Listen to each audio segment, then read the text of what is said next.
Good day, it's Christine Beadsworth, and this is the audio version of my article, Prepare for Famine, which can be found on my WordPress blog, Fresh Oil Releases.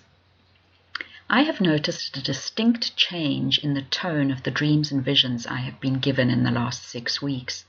There have been many more warning dreams and instructions for preparation to endure what is ahead. God is so caring and kind to his children, and he always sends instruction ahead of time detailing what is coming and how we can best get ready to face it. On that note, I would like to share a dream I had on the 28th of April 2020. I am still praying concerning all the elements contained therein, but I just feel I need to share it so that you can also pray about what, if anything, you need to do. I will share the understanding I have so far after relating it to you. In the first scene, I had been spending the night in a workshop of a mechanic business. There were shapes of cars on blocks and others just waiting to be attended to. It is still quite dark, and although it was definitely the morning watch, I knew because the sky was light and the horizon was dark against it. I was waiting for the sunrise and watching the heavens, and as I did that, black silhouettes of workers in overalls arriving to begin their daily work at the mechanic workshop could be seen against the sky.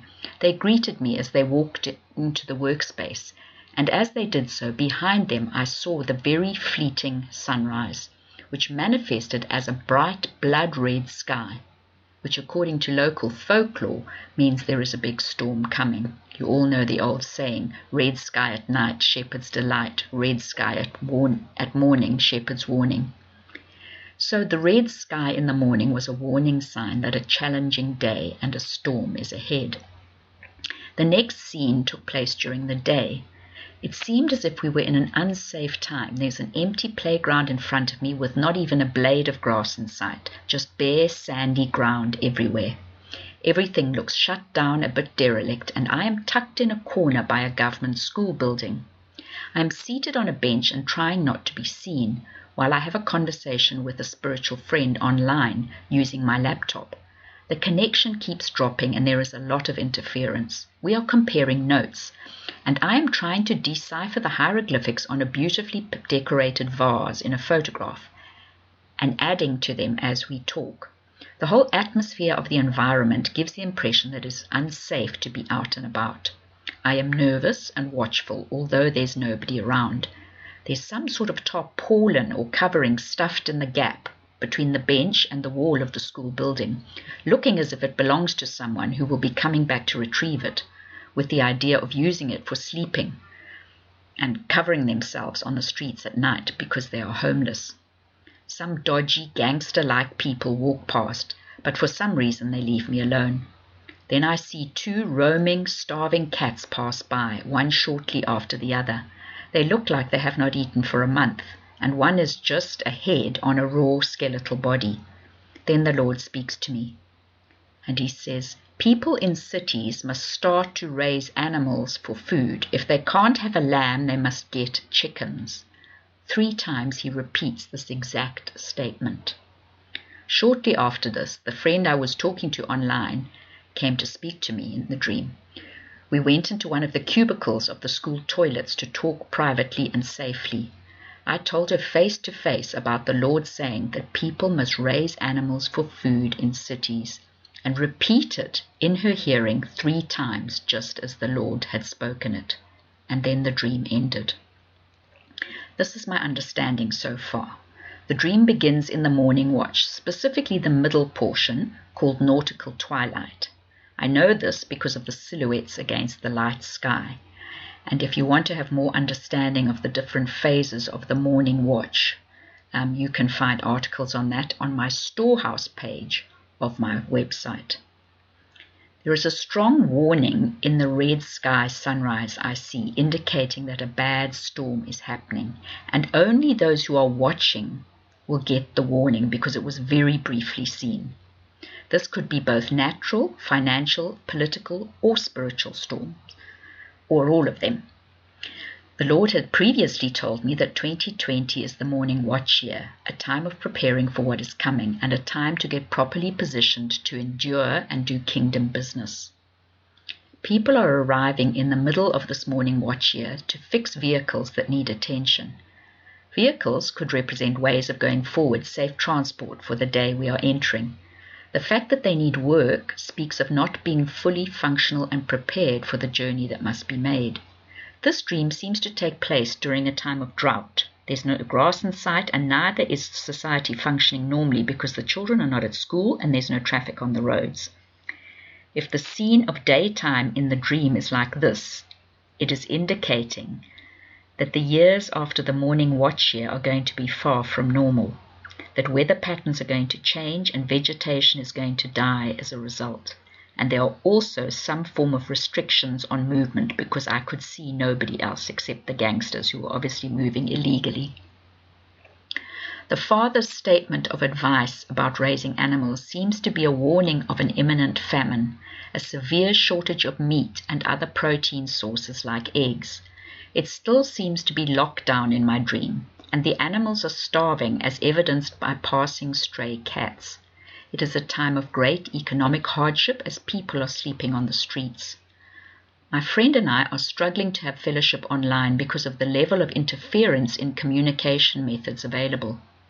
The photograph I was studying during the online conversation in the dream was from another time and had a number of smiling people standing close together in a city with skyscrapers. I was in the photograph holding the vase, and it was like looking at a snapshot of another life, another era before the one we had entered. It is also a reference to referring to old revelation, prophetic snapshots and pieces of the puzzle which still have relevance in the present time. Perhaps the vase represents a particular vessel or saint used to impart prophetic understanding in an earlier chapter. Perhaps also extensive surveillance caused the feeling of being watched and feeling unsafe. I had the feeling in the dream that it was a rare thing for us to meet face to face, but that in an unsafe time it was the only way to pass on vital information without being tracked. On waking, I suddenly remembered a plan I had once seen for a portable A-frame chicken house that could be moved around one's lawn. Now I have scrap timber in my back garden which I can use to make this chicken house. Therefore, I feel that the Lord was also indicating is you have what you need to make the preparation to be obedient to what He said. The fact that God spoke about people in cities needing to get their own sources of protein alludes to the fact that people living in the countryside would not be challenged in this manner. That this warning was that there would not be meat and eggs available for sale in retail outlets in the cities. The repeating of the instruction 3 times emphasized the importance and the urgency of the message. Now, I know in America signs of looming severe meat shortages are already making news, but where I live in South Africa, this is not presently the case, although prices for everything have gone up. I checked our local municipal bylaws, and it's actually not expressly forbidden to have a lamb within city limits, but I've never heard of anyone actually doing this. It certainly puts another spin on having a lamb for a house. And note that the Lord didn't say if they don't have the lamb, they must get chickens. So He wasn't referring to a lamb for a house as the Lamb of God. In this specific instance, I think the dream is about practical preparation.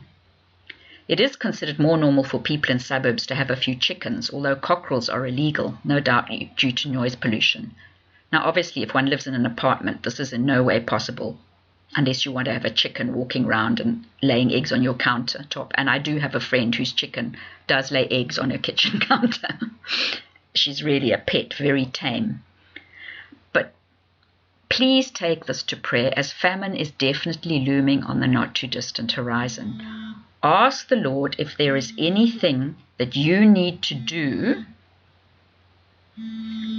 Excuse me, that my phone was ringing. Ask the Lord if there's anything that you need to do in this regard, and then obey speedily. Obviously, it would also be wise to stock up on feed, as who knows when this will also be in short supply. I have kept chickens in the past and was not too excited about this instruction to get more, as I know they entail quite a bit of work. However, I have never truly encountered famine or gone very hungry, and so would rather be obedient to the Lord, because I know the Lord would not warn so emphatically unless it was very necessary.